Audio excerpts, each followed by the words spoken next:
nasab, ada hubungan darah.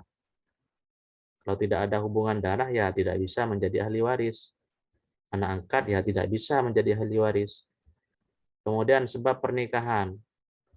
Kalau ada hubungan pernikahan, ya maka tetap bisa memperoleh warisan meskipun masih belum digauli. Kemudian yang wala ini adalah hubungan eh, hubungan memerdekakan budak. Jadi yang dimaksud wala di sini adalah hubungan memerdekakan budak. Orang yang memerdekakan budak maksudnya.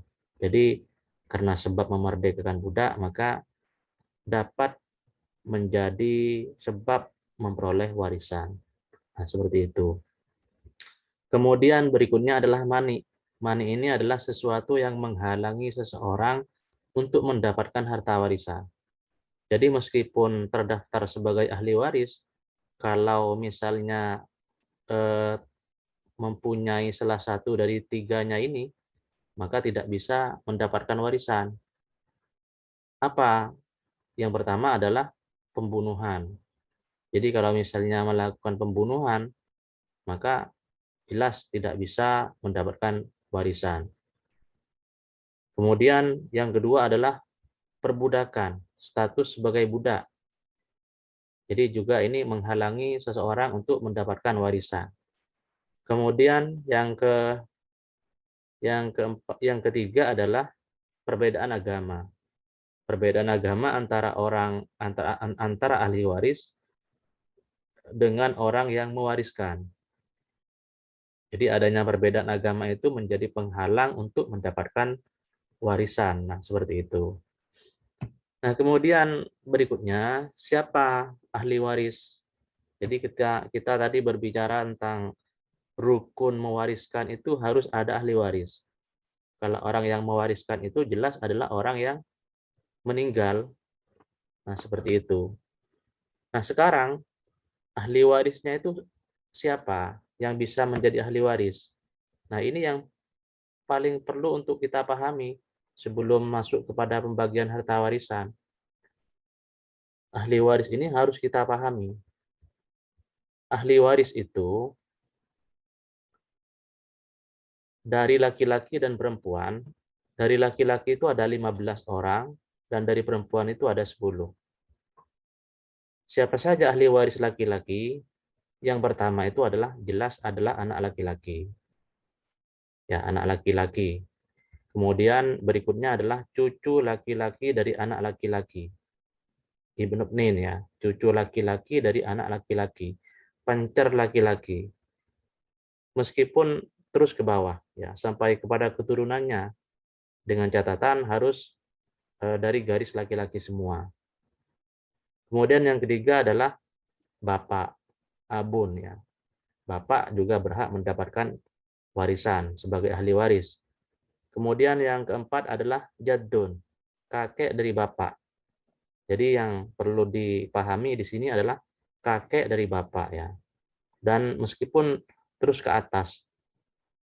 Kemudian yang kelima adalah ahun syakik atau yang disebut dengan saudara kandung.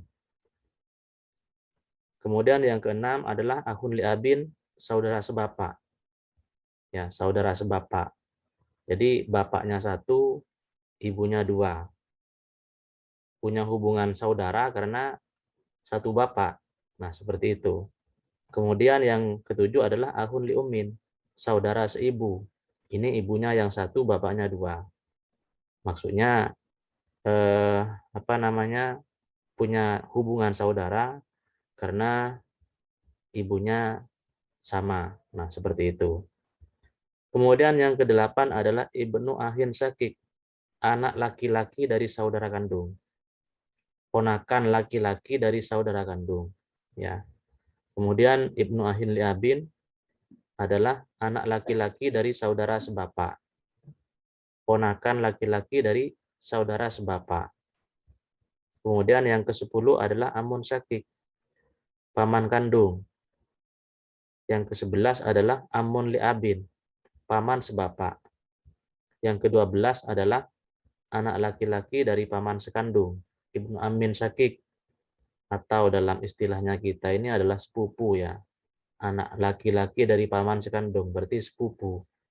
Kemudian yang ke-13 adalah ibnu amin liabin, anak laki-laki dari paman sebapak, ini juga sepupu. Kemudian 14 adalah zauj atau suami. Ini karena adanya hubungan pernikahan tadi. Kemudian yang ke-15 adalah mu'tik atau orang yang memerdekakan. Ini karena adanya hubungan wala tadi itu.